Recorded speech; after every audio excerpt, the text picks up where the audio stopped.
Hi,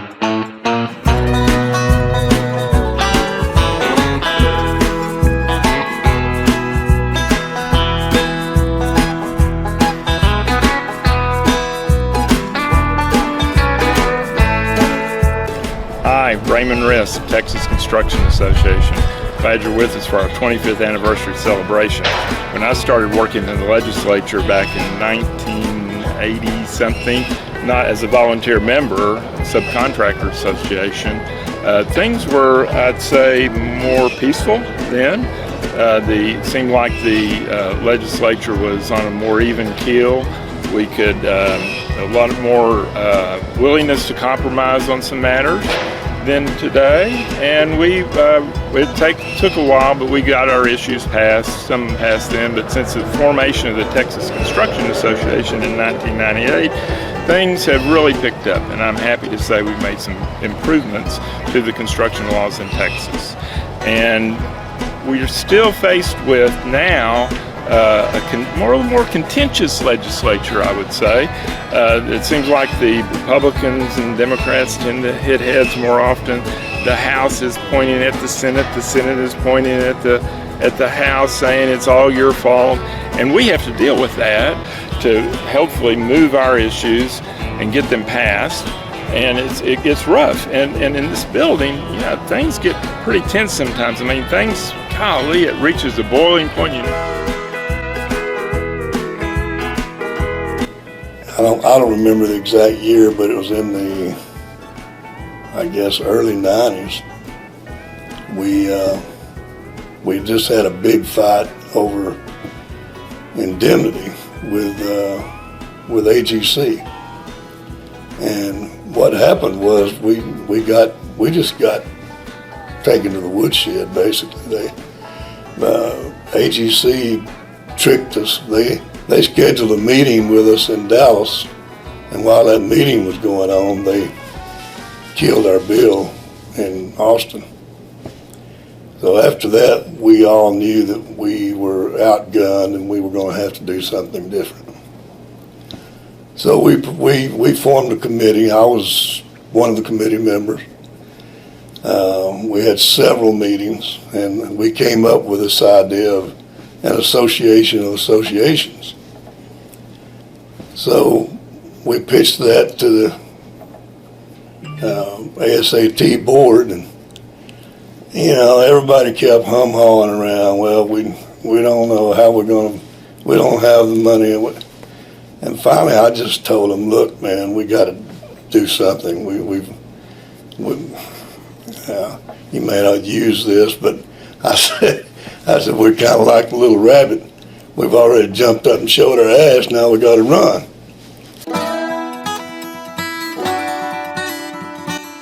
So the unreasonable allocation of risk to the subcontractor got to the point that things needed to change, and the only way to change it effectively was by legislative advocacy. And the way we were doing it before, up until TCA, was with kind of a loose coalition of subcontractor trade associations, and those associations, I was kind of leading the effort on behalf of ASA of Texas, and those associations would contribute when they could, money-wise, or in spirit, or in grassroots efforts, but there wasn't really a buy-in. It had been decided that ideally we should have 1,500 subcontractors behind this effort. However, it was also decided that if you absolutely had to, you could maybe do it with 1,000 members, and but it could not work with under 1,000. And so they had a vote, and sure enough, there were only the yes votes only represented in the high 800s or maybe the very low 900 subcontractor members, far below what the bare bones minimum requirement was. Consequently, I mean, you could have heard a pin drop in that room. Everybody's eyes were looking down. We were sitting at tables, and I remember my eye looked down. My eyes looked down. It was depressing because the need was so great. And you know, in my view, subcontractors are the most abused people in business. It was needed. About that time, Keith Colvin from San Antonio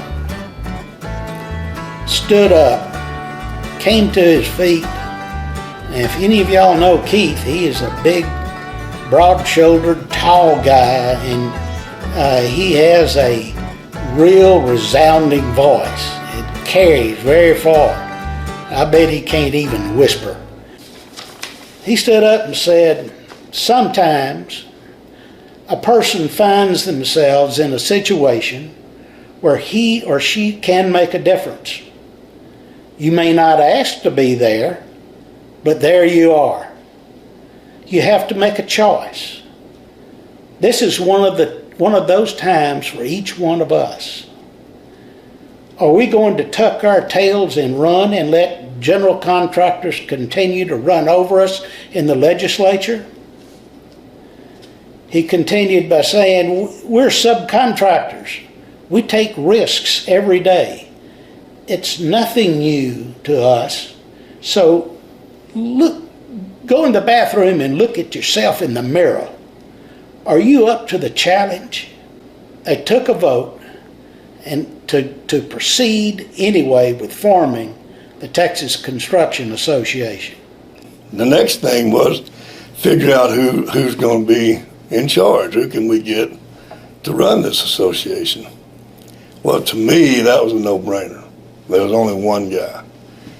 Raymond Risk had been in the forefront of our legislative effort at ASAT, and if he would take the job, he was the only man for the job as far as I was concerned. So we talked him into it, and Raymond took a leap of faith. I mean, a big leap of faith. He had his own company. He was a painting contractor, and he had to get rid of that company and come to work as head of a brand new association that had no money and had no idea where we were headed. We just knew we needed to do something. Now, I want to take a brief minute here and say that subcontractors in Texas owe a lot to Raymond Risk. Raymond Risk is a very intelligent guy, and he does not know how to quit. One of the smartest guys I know.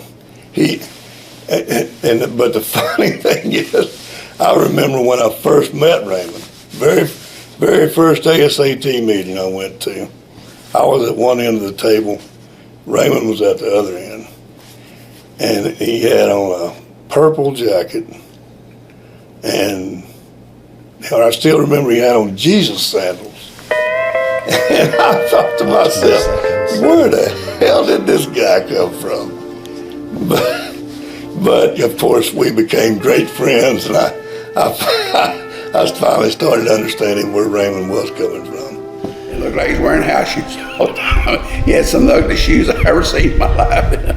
Yeah, Raymond was definitely a hippie dresser. There's no question about that. That was the talk of everybody. Everybody knew what Raymond was when it came to dressing. Yeah. Really? Well, purple, as many people know now, the Texas legislature, all around the country really, you have the red guys and you have the blue guys. And, if you're a lot of the people are very staunchly red or staunchly blue. And it seems to me and that purple is the color to be. Because from our position as advocates for our industry, we don't pick Republicans, we don't pick Democrats, we don't go by red or blue. We go by what's good for our members. And so purple happens to be right in the middle of red and blue. And so it's hard for them to get upset over there if you're wearing purple. Let me tell you, they were intense. They were very intense. At one point, a crotchety old general contractor who worked with a company who everybody would recognize the name of, everybody, all the people in the industry in Texas, he called Mackie Bounds stupid, at which time Mackie Bounds shot to his feet. And if any of you know Mackie Bounds, he is 6'5" if he's an inch. He probably exceeds 6'5". His feet look like snowshoes. He's a big guy. He was not overweight. He was not overweight at all. He looked more like a defensive end than a masonry contractor that he was. And he was mad. And when he shot to his feet, the veins were popping out of his neck. And the way he was staring at that man was really frightening for everybody. Nobody knew what to do. Well, two of his fellow subs who were sitting next to him stood up and grabbed him and got him to sit down. And we proceeded with the discussion. But let me tell you, that crotchety old man, who, by the way, everybody in the industry respected, but he was still a crotchety old guy, he did not say a word the rest of the day. And by the way, that's been our goal the entire time. We didn't want to slant anything in our favor. We just wanted a level playing field that was fair for everybody. You can kind of go on and on about all the different things that TCA has successfully worked to modify. And like I say, it's really just to level the playing field. It's not to give an unfair advantage to subcontractors or suppliers. And I think TCA has acquitted itself at a very high level. And so, anybody who's a subcontractor is so inherently independent, but it doesn't take a whole lot of farsightedness to recognize if we work together on these issues of mutual benefit, all of us will be in a better position to make, to have profitable years, even with the intense competition we have with our fellow subcontractors.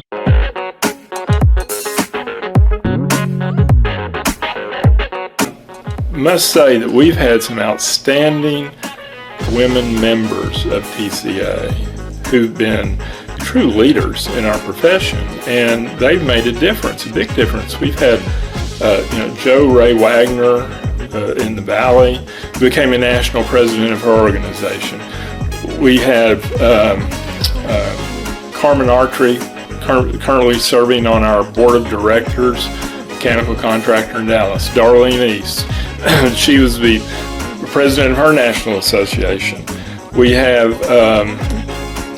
Sandy Farrell, an early Farrell Roofing out of Houston, early TCA board member who got the roofing contractors involved. And then we have, I mentioned Travis Blair as the first chairman of TCA, but it was Gloria Blair, who was president of her national association, who really ran Alpha Mechanical. Travis would tell me, I just kind of get in the way out there with our company, and then Gloria shoos me off to go play golf. And at that time, if I'm not blowing my own horn, I think I was the only one, and it kind of broke the ice. And since then, there have been other women who I know. I don't know them personally, but I have heard, other women in different states that have gone through being president of their organization. These people were outstanding businesswomen. They were valuable to TCA in its formative year and now, its formative years and right now, and we've only benefited from their input in the association and to our construction industry.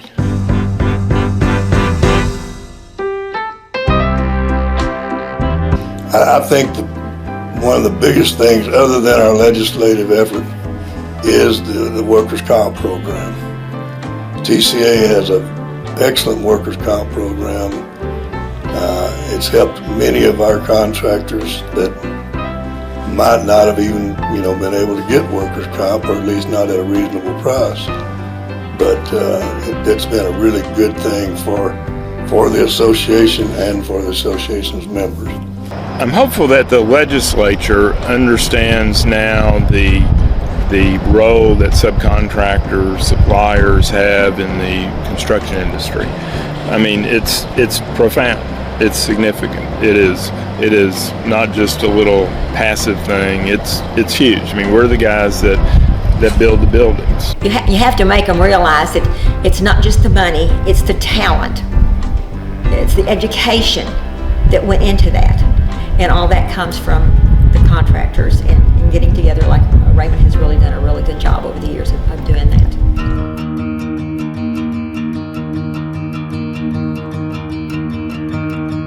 What contractors do, they are can-do people.